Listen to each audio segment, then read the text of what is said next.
Next speaker. So I'm doing it without a paper again. So let's give it a try. So the next speaker is Cedric. He has a background in computer science. He's working for 6 years at DataBeers. He's a lead data engineer. He's doing multiple data engineering projects, mostly at the media industry. He said, when I asked him, do you want to give a talk at DataBeers, he said yes, but not on a Wednesday. I said, why? Do you have some sports to do? No, he's like currently every week on Wednesday there's a new episode coming from Obi-Wan.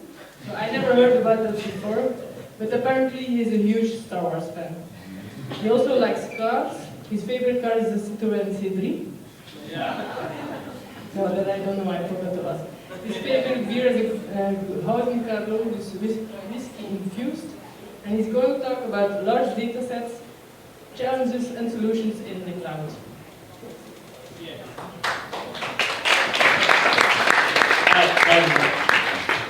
Super strange, by the way, to hear my voice through a microphone first time. Yeah, I'm going to do more data engineering topics, so not really data science. I'm going to, so I think some of you already know how hard it can be to get actually insights from large data sets, and especially when those insights require actually real-time use cases. Yeah? So I'm going to explain a little bit more about a customer use case of ours in the logistics industry. It is a software vendor, and that client of ours is actually active worldwide. And they have an application which they offer to their customers, which is writing and communicating with a MongoDB database. It's a document database, so within the database it stores objects, so nothing relational at all. And it's writing approximately 300 transactions per second. And the main collection that we use, a MongoDB doesn't have tables, it has collections, so our main collection has around 800 million documents. So yeah, it's a large data set. Is it big data? We don't know. Yeah, what is big data?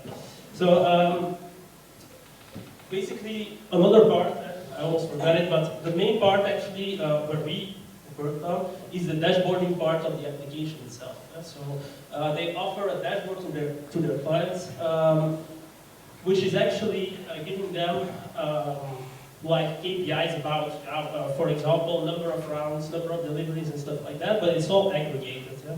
It's aggregated data, and it's Power BI embedded in the application itself.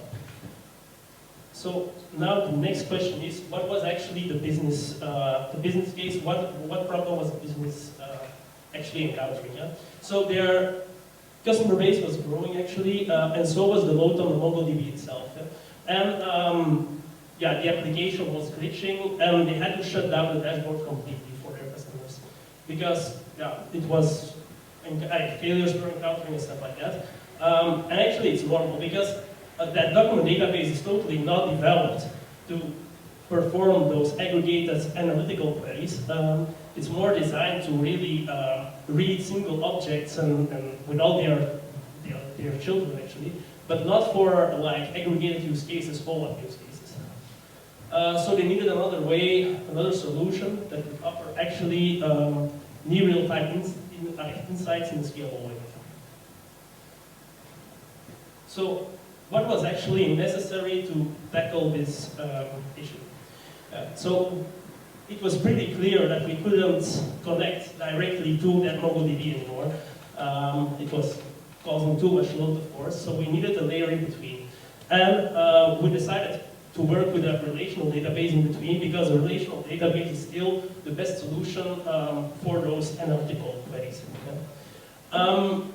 There were two demands, so we needed real-time data ingestion, that was the main challenge, but also we needed an aggregation layer because we would like to prevent that the Power BI is doing a lot of logic, a lot of aggregation. We wanted to do that all in front. But the Power BI only needs to read data, no load actually on that front end. So we decided to optimally use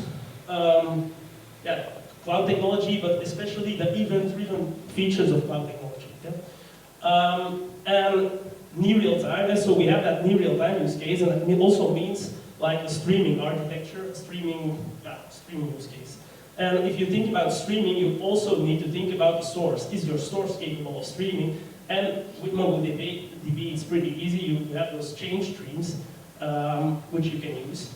And that made our life much easier. So what are those change streams actually?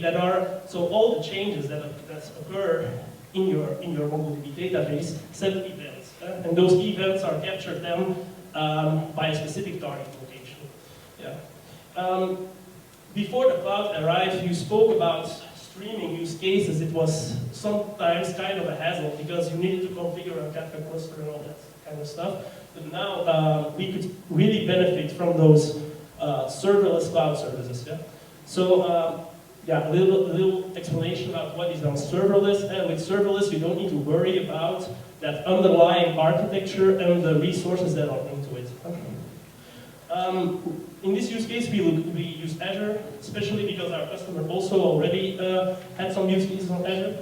But in Azure, we've chosen this setup. So you have your MongoDB, which is now writing to Azure Event Hubs, and then aiming to Azure Functions. Yeah? And I'm going to dig a little deeper here. So you have your Event Hub, and your Event Hub is actually the queue where all those events land. You have your MongoDB database, and that MongoDB is sending constantly to your Event Hub. And everything is stored there for 7 days. Yeah?